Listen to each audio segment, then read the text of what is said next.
Well, hello again, and welcome to another edition of Mastermind Minutes. My name's Gary Grosso. I'm the managing partner for Franchise Growth Solutions. That's this big sign in back of me. And you can learn about Franchise Growth Solutions by clicking on the link either above or below the webcast, depending on the platform you're listening to or watching. For those of you who are joining us perhaps for the first time, Mastermind Minutes is a very simple format. We have one guest, we ask one question, and we get one answer. It's usually in minutes, not hours. And of course, we recognize that the one question, one answer may be a bit of a tease. So at the end of the program, we will give you our guest's contact information. That'll also be posted up on YouTube or LinkedIn, and you can feel free to contact them directly. Today, my guest is Warren Cook, and he is the president and co-founder of SymbianceHR, which provides strategic oversight for service delivery, business operations, and technical guidance on consulting engagements. He is a human resource subject matter expert with over 25 years of experience as a strategic human resources business partner, project manager, and people leader across private and public sector organizations. Warren holds a BS in Human Resource Management, an MBA in Project Management, and an MS in Industrial and Organizational Psychology. Warren is also the author of a book, and it's called Applicant Interview Preparation, Practical Coaching for Today, which he will tell us all about, along with more about his company. Warren, thank you for being with us today. I appreciate you taking the time to share your insights. Tell us a little bit more about yourself and about the company. Gary, thank you so much. I'm happy to be here. So myself, all those acronyms after my name that you read are really more about letting small business owners and businesses know that I've got something behind me to help me deliver some solutions to you. But most of my career was in the HR space. A lot of it focused on the pharmaceutical industry. Outside the pharmaceutical industry, I worked with companies like Comcast and Lincoln Financial in building out their practices or procedures, policies, and helping their organization achieve their goals. The book was written, one of two, the second one's in progress, but it's designed and developed to help individuals learn how to differentiate themselves, how to articulate better during the interview process so they can stand out and really achieve their goals through the interview and hopefully get the offers from companies that they're looking for. So it's an easy to use, practical guide, and it try to make it simple. I think it's 110 pages or less, easy to read, and I eventually got my kids to read it, so it works out. Great. And I'm assuming we can, and correct me if I'm wrong, I'm assuming we can get it on Amazon or in most of the places. Yeah, it's on Amazon, both in paper format and electronic format. So it's available there. And our business, our consulting business, we launched this in 2015. My wife and I, co-founders, small family-owned business.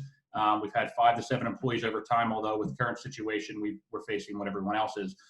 But the core of the business is to really help businesses do an assessment of the organization for risk of their employment practices, to look into building infrastructure, because small organizations can't afford or don't have the big mentality of HR leaders and directors that they can have in their company full time.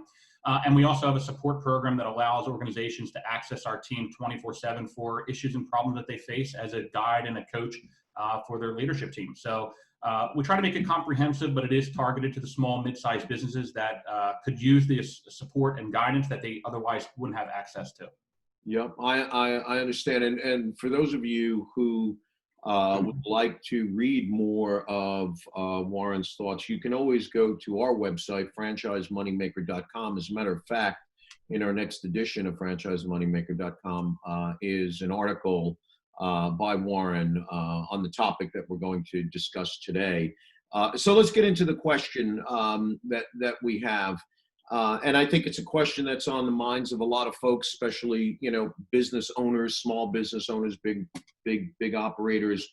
We had a couple of attorneys on a few weeks ago who kind of touched on this, but more about from kind of the legal side, litigation and things. And I think what we're about to talk about is maybe more practical in the sense. And so what are some of the strategies and practical tips that you would provide to business owners as we all start the process of reopening our businesses, restaurants, offices, things of that nature?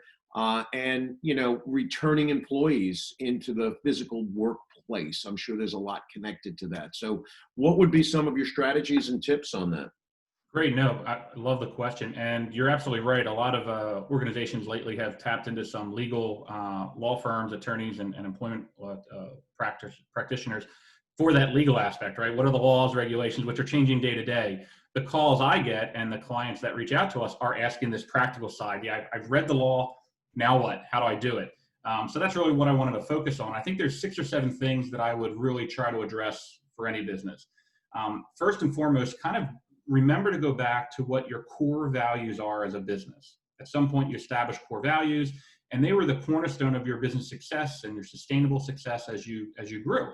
And so employees are a tremendous asset to your business and should be treated that way. And as you go into these next tips that I give you, remember what those core values are, because it'll help you treat your employees with that respect and dignity that they value, so they can help you be successful as we get through this crisis.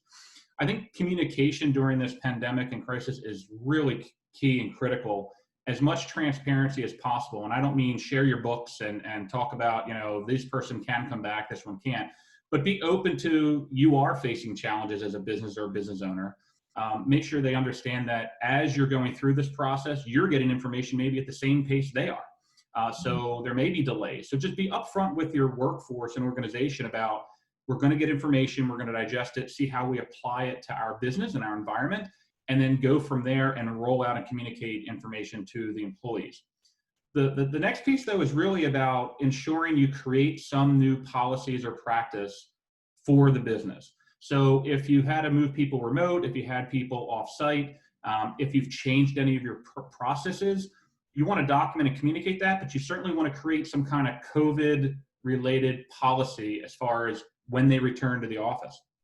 Because if you've heard from the attorneys, or if you're reading this, you have some reporting obligations, you have some obligations around letting the workforce know if someone has a positive test in the workplace. You want to handle it with respect and confidentiality. So you want a policy that really explains 2 things. One, this is what we expect from you, but almost more importantly, because we want to really make them feel comfortable, is this is what we're doing for you as well. So we expect this, but here's what we're doing. Here's how we're cleaning. Here's the how we're social distancing. This is how we're providing safety equipment, PPE. So whatever those things are, outline it and really put it out there for the employees in your policy so they feel comfortable that they aren't going into some mystery when they return to the workplace, right? So am I going in the office and it's going to be the same as before, or am I going in the office and now I'm feeling safe about some policy and practice? And it should include reporting to your HR department or someone in management that is a confidential path. And you want to make sure the policy allows individuals to share not just, oh, I want to make sure there's PPE, but you want them to feel as though if I come back in the workplace and I have a concern or I'm nervous about it, can I share that? Can I tell you that a member in my household is immune deficient? Can I tell you that I have asthma and I'm really worried? What are the extra steps I can do? So make it a very interactive process for the employees so they feel welcomed and that they're heard during that process. I just want to jump in because I just to expand a little bit on this topic. You know, what if the employee is just feeling really, hey, I'm not comfortable coming back to the office? What are the tips? Like where I guess the question is, without sounding insensitive, where does the employer draw the line and say, hey, I need you back in the office. Your job can't be done remotely forever.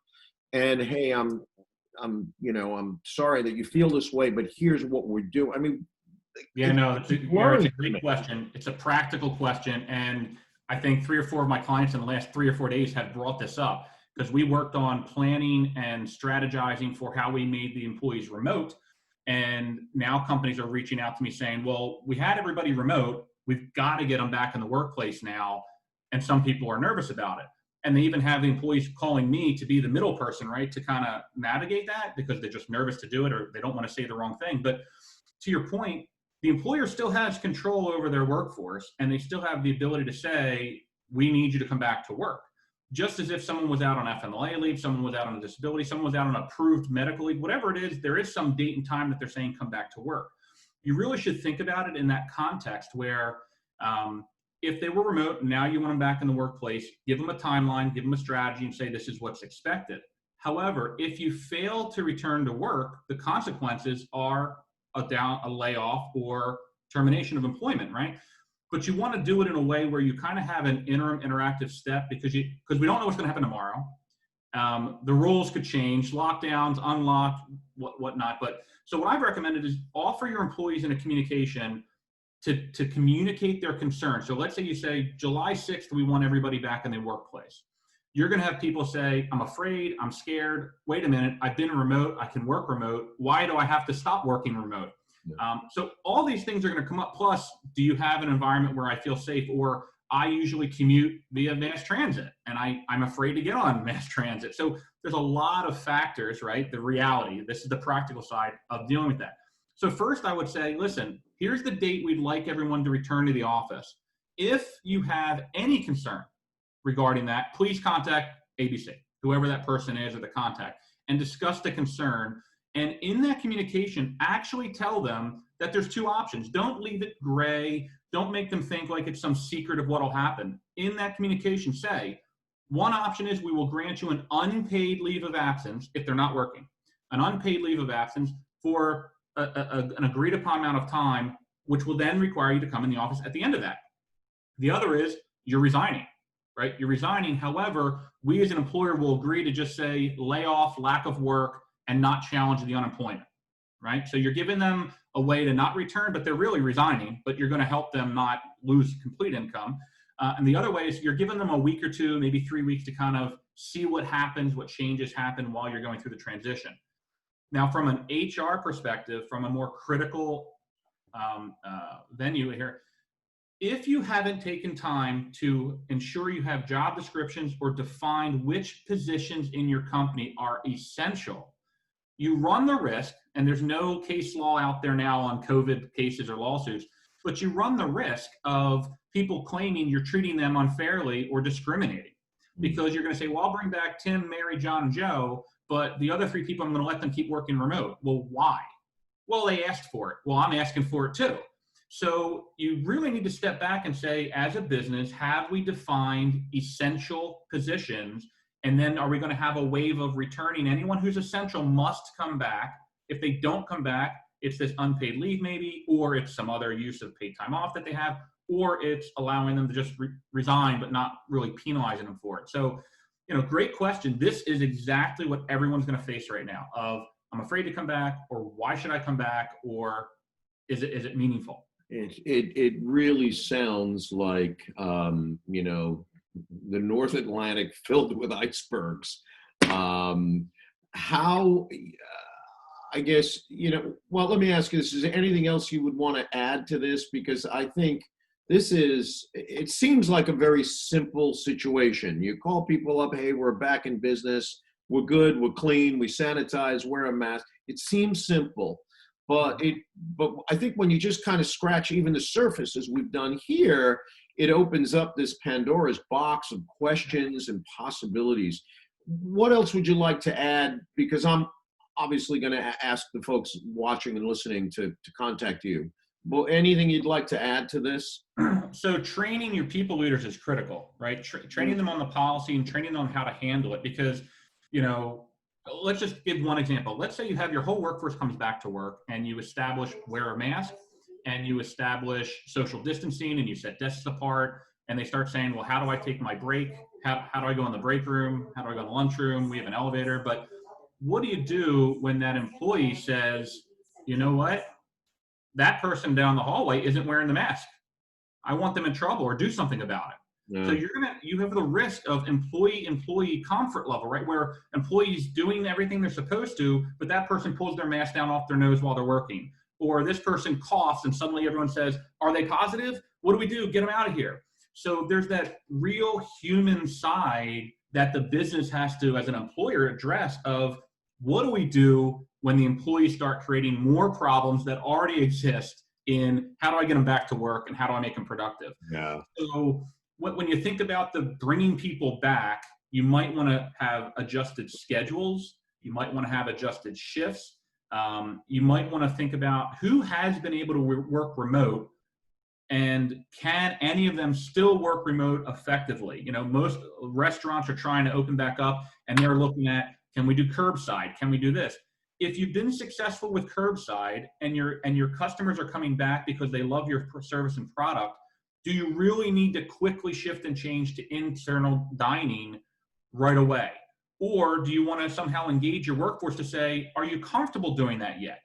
Can you come back to work, get back to work, but we're still curbside, or we're still, limiting how much time is inside. So take your employees into consideration through that, because they're also your ambassadors. They're also your voice that are out there telling all their friends and family and their networks and social media that, hey, we're still serving the customers, but we're protecting people. So I think it's the ID what can still be remote, ID what essential positions are, monitor your progress weekly or almost daily, and embed a regular follow-up to your employees, right? Send out regular communication saying, this is what's happened, this is our success, this is what's going on. You definitely want your policy to talk about a self-quarantine as well. Even though in some jurisdictions it might not require it, as an employer, you can say, if you test positive or you have a family member, you need to stay home. That's easy said, right, Gary? But then how do you handle the pay? Is it unpaid? Is it paid? Is FFCRA kicked back in? So there are a lot of nuances, like you said, but if you stay true to those core values, if you stay true to protecting your employees, keep them healthy, keep them safe, make them feel like you truly are generally doing those things, I think you can have a successful re-employment in the physical office. But I would also make sure that your policies highlight, or your communications highlight, flexibility, because any day a governor could re-shut down or put new restrictions. So, hey, workforce, we're going to do the best we can for everybody, knowing that we need you to also be flexible, because we have to adjust with whatever regulations are coming down. So I think all that there, but it's a slippery slope in some ways, especially you're trying to do the right thing for people. Yeah, it is. And I guess what I will kind of leave you with is, and I've seen this on the consulting side with a lot of businesses out there. It would appear to me that companies that have a good core value system in place as it relates to respect for their employees, how they manage their workplace, how they engage and embrace the lifestyle of the people who work with them. Companies that have had that in place prior to this will probably have an easier transition back, because there's a respect and a trust between employer and employee, and it's just in the employer's DNA, so to speak, to have a corporate culture of respect. Conversely, companies that treat employees like, utilities or a piece of equipment, they're going to need to do this also. They're not going to get around it, but they may have a more difficult time embracing the whole idea of being this sort of flexible and emotionally flexible also with employees. Any thoughts on that as a last thought? It's absolutely correct what you said. And the one word that I would pull out of everything you just said is trust. Those organizations who do it right, who treat their people right, they build that culture of engagement. Their employees trust that they're going to do the right thing. When they haven't built that, you're leaving people right now with the thought of, the only reason you're going to do this is money, not protect me, keep me safe. So if they haven't built an environment of that engaging, trusting that, hey, we need to get back to work because we want everyone to have livelihood and we're going to provide services and products to our customers, fantastic. People are ready to do whatever it takes. There are people that are working remote or doing things now that they never would have been able to do because they want to, for their employer to help them survive this. And the others, they're kind of going, yeah, I'll go on unemployment instead of working, or I won't come back yet, or whatever it may be. So you're right. If you haven't built that environment, you really should let this crisis drive you to rethink that engagement and rethink how you build your culture. And it's an evolution out of revolution. So as you know, it's hard to redefine your culture. It takes time.